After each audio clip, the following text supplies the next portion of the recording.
pag-uusapan natin mga ka-GP Natics. Ito mga DDS, walang kadala-dala. 'Di ba? Wala na ngang, alam siguro nila mga kababayan, tanggap na siguro nila na ang mga nangyayari ngayon ay wala na silang kakampi, na wala po silang tao talaga sa ground, mga ka-GP Natics. Kaya ang ginagawa ng mga Duterte ay parang gumagawa na lang ng kwento. Gumagawa na lang sila mga kababayan ng magpapainit sa ulo ng mga Pilipino. Bakit kanyo? Kita mo, mga kababayan, kung kayo na ang bahalang umusga, pero para sa akin, etong video na ipapakita ko sa inyo ay isang AI, mga kababayan. 'Di ba? Etong nagmumura ng mga teacher at kung sino-sino pa, pero mapapansin nyo, yung gilid dyan, yung mga tao sa likod ay hindi gumagalaw. Pero sinisisi ang gobyerno, mga kababayan. Parang ginagaslight nila na nagwawala na ang taong bayan dahil nga po sa korupsyon na nangyayari dito sa atin. O, ito, panoorin nyo.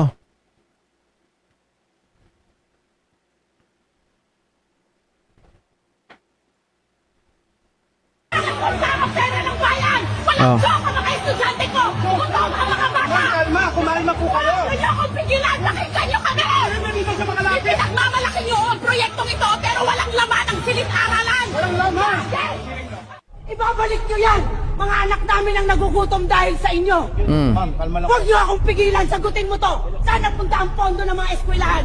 Naiintindihan mo ba? Ma'am, pakiatras na Walang po. mas mahalaga kaysa edukasyon! Hindi mo tatakasan to! Ma'am, tama na. Kapalan nyo! Pansinin nyo mga ka-GP Natics ha. Okay pa. Sa tingin nyo ba AI itong ano na to? AI itong video na to? Kasi napapansin ko dito, tingnan ninyo yung mga tao sa likod, yung background. 'Di ba yung mga nag-uusisa na yan, yung mamaru? 'Di ba? Hindi gumagalaw eh. Tingnan nyo. Walang joke ang mga estudyante ko! Gutom ang mga bata! Kalma, kumalma po kayo. No. Pati yung ano, yung speech. Ma'am, kalma, kumalma po kayo. Oh.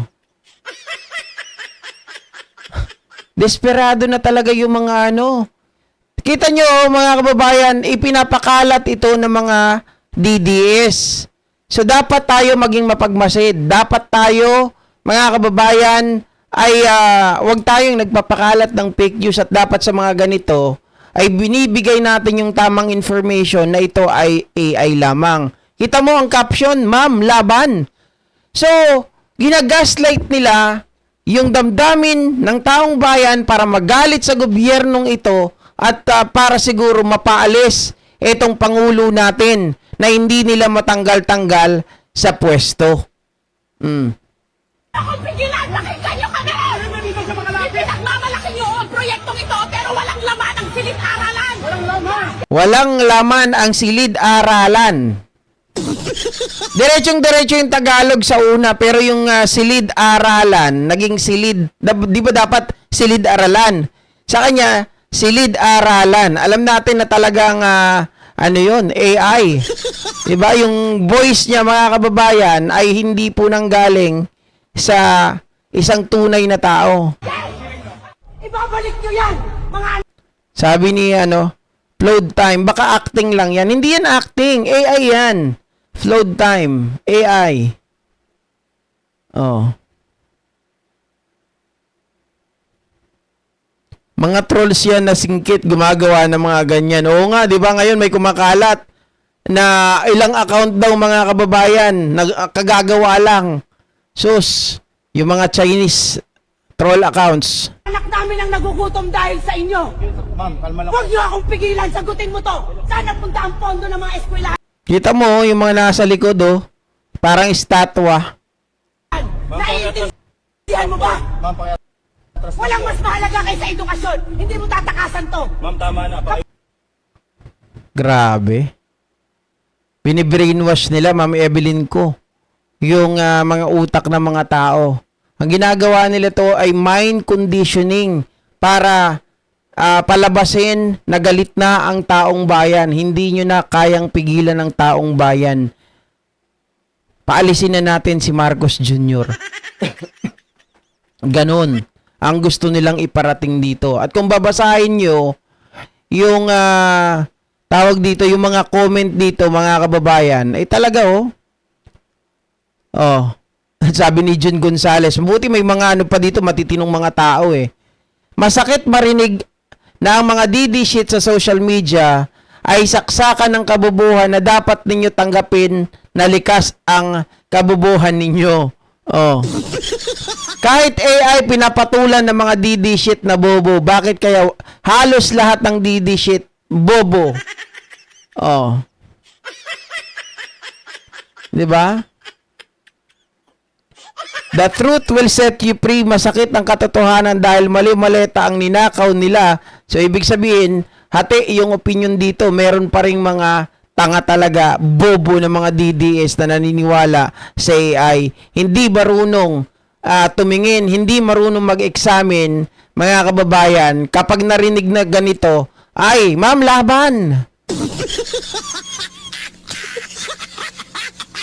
Sabi ni Benji, oy, GP Natix, walang pumasok kayong DDS, nagtanda na siguro. Pinalayas na nga kaagad ni Ma'am Aurelia Adena. Diba? Patama yan kay Sara Lustay kasi walang pera ang school nila, nasaan daw ang pondo. Well, maaari, mga kababayan, pero ang nakikita ko talaga dito na pinupunto nila, yung gobyerno natin. Diba?